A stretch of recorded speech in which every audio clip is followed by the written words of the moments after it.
ይችን ቅድስት ድንግል ማርያም ጸጋ ስለሆነች ትዕቢተኞች እብሪተኞች የዚህ ዓለም ኩሮዎች የማያገኟት ልዩ ስጦታ ናት። ለትዕቢተኞች የማትደርስ ለትሑታን ግን ሞገስና ጸጋ ክብርና ጌጥ የምትሆን እኮ ናት እቺ ቅድስት ድንግል ማርያም። ምክንያቱም ታስታውሳላችሁ እግዚአብሔር ትዕቢተኞችን ያዋርዳል ለትሑታን ግን ጸጋን ይሰጣል የሚለው ቃል ምንኛ የታመነ ነው።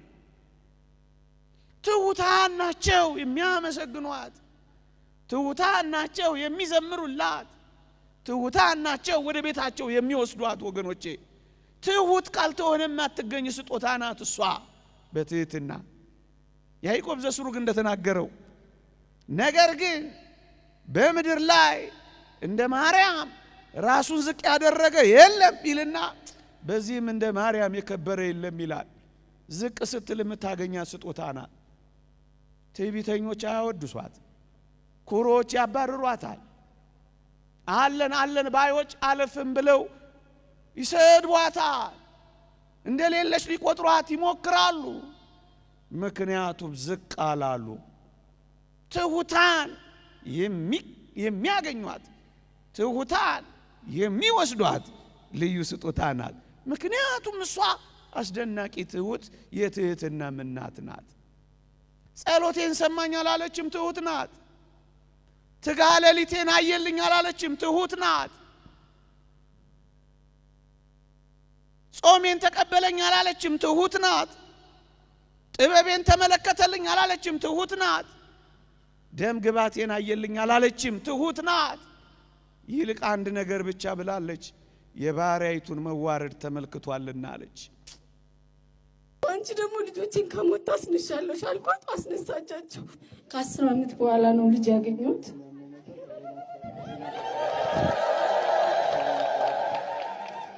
ስመጣ በጣም አዝኜ ነበር የመጣሁት።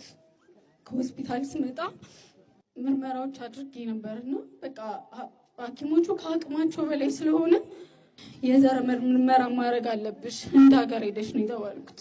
እነዛ ስባል ቀጥታ እዚህ ነው የመጣሁት። መጥቼ እዚህ ጋር ስዕል አድኖ አለና ተንበርክኬ ለረጅም ሰዓት እኔ ስለምን ዘረመል ነው የሚያወሩት? የኔ ዘር አንቺ ነሽ፣ እኔ ከአንቺ ውጪ ዘር አላውቅም፣ ዘር አንቺ ነሽ ስጪኝ በቃ ብያት አልቅሼ ወጣሁ። ከዛ በሚቀጥለው ጊዜ ንግስ ነበርና መጥቼ እዛ ጋር ዛፍ አለችና ዛፏ ጋር ሆኜ ሰዎች ምስክርነት ሲሰጡ እኔ በስልኬ ምስክርነት እየሰጠው ነበር። የዛሬ ዓመት ልጅ ትሰጪኛለሽ፣ መጥቼ ደግሞ ምስክርነት ሰጥሻለሁ ብያት ማለት ነውና ለሁላችሁ ምላችሁ እመኑ፣ ያመናችሁትን ነገር ሁሉ ታደርግላችኋለች።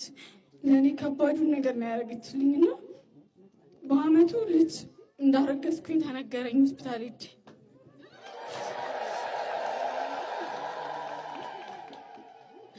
አንድ ልጅ ነው የጠየኳት፣ እኔ መንታ አደረገችልኝ።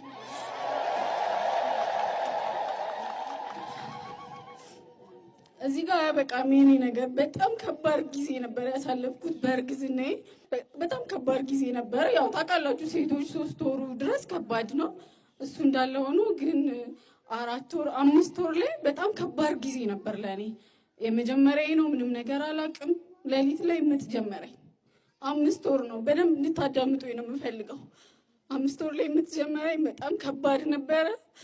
ሌሊት 7 ሰዓት ላይ ነው ምጥ የጀመረኝ። እኔ አላውቅም፣ ምጥ ምን እንደሆነም አላውቅም። በ5 ወር ደግሞ እንደዚህ አይነት ነገር የለም። ለካ ማህፀኔ ከፍቶ ነው። ደም ፈሰሰኝ። በጣም ነው የደነገጥኩትና ባኞ ቤት ውስጥ ገብቼ ተንበርክኬ እናቴ ምንድን ነው ማየው እንዳልዋረድብሽ እባክሽን ሸፍኝኝ አልኳትና ከዚህ ወሰድኩት የቅቤ እምነቷን እንዳለ ሆዴን ማህፀኔን ሁሉ ተቀባባሁት። በቃ ማህፀኔ ከፍቷል፣ ግን ተኛውኝ።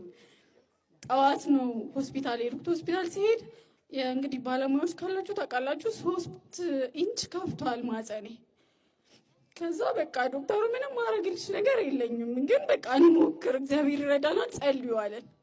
ከዛ ተሰፋው። ማህፀን መቋጠር ይባላል። ማህፀኔ ተቋጠረልኝ። 5 ወር ላይ ነው ይሄንን የምነግራችሁ። እያለ በጣም ከባድ ሆነ። ሆስፒታል ነው ያሳለፍኩት። 6 ወር ላይ ልጆቼ ተወለዱ።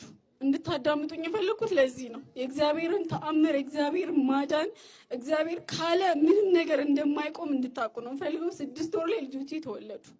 ሲወለዱ 1 ኪሎ አይሞሉ 665 ግራም እና 750 ግራም ናቸው። ማለት ለማየት እንኳን ይከብዳሉ፣ እንኳን ሰው ይሆናሉ ብሎ ለማሰብ። እግዚአብሔር ግን ተአምረኛ ነው። እመቤቴ ማርያም ትችላለች። ልጆቼ 3 ወር ሙቀት ውስጥ ወደ ቤታቸው ሄዱ። ወደ ቤት ወሰድኳቸው። እልል ብላቸው አመስግኑ። ይህንን ነገር ስነግራችሁ 3 ወሩ ቀላል አይደለም። በጣም ከባድ ጊዜ ነው። የእመቤቴ ምስል አጠገባቸው አድርጌ፣ የአቡነ እጨጌ ዮሐንስን ምስል አጠገባቸው አድርጌ በየቀኑ በጣም ከባድ ነው። በመሀል መተንፈስ ይረሳሉ፣ በመሀል ይሞታሉ። በቃ እግዚአብሔር ይረዳኝና ድጋሚ ይነሳሉ። ብዙ መከራ አሳልፌያለሁ። ግን እመቤቴ ከኔ ጋር ነበረች እና ተስፋ እንዳትቆርጡ፣ ምንም አይነት ነገር ውስጥ ብትኖሩ እግዚአብሔር ይችላል።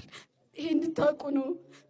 እዛ ጋር አሁን አስፈቅጃችሁ የመጣችሁት ሁሉ አመሰግናችኋለሁ። ብዙ መከራ አሳልፌያለሁ። ዛሬ ግን እግዚአብሔር ይመስገን ልጆቼ 4 ኪሎ ከምናምን ሆነውልኛል።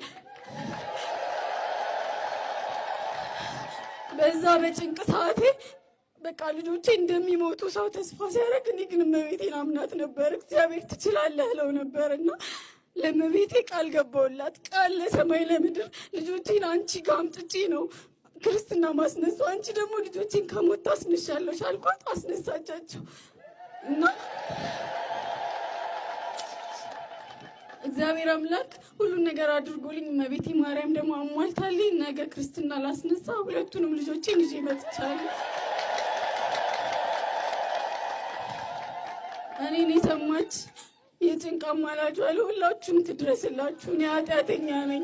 ተስፋ እንዳትቆርጡ፣ ልባችሁን አጽኑ፣ ጸሎት አድርጉ፣ በርቱ። እመቤቴ ትችላለች፣ በጣም ትችላለች። እልል ብላችሁ አመስግኑ።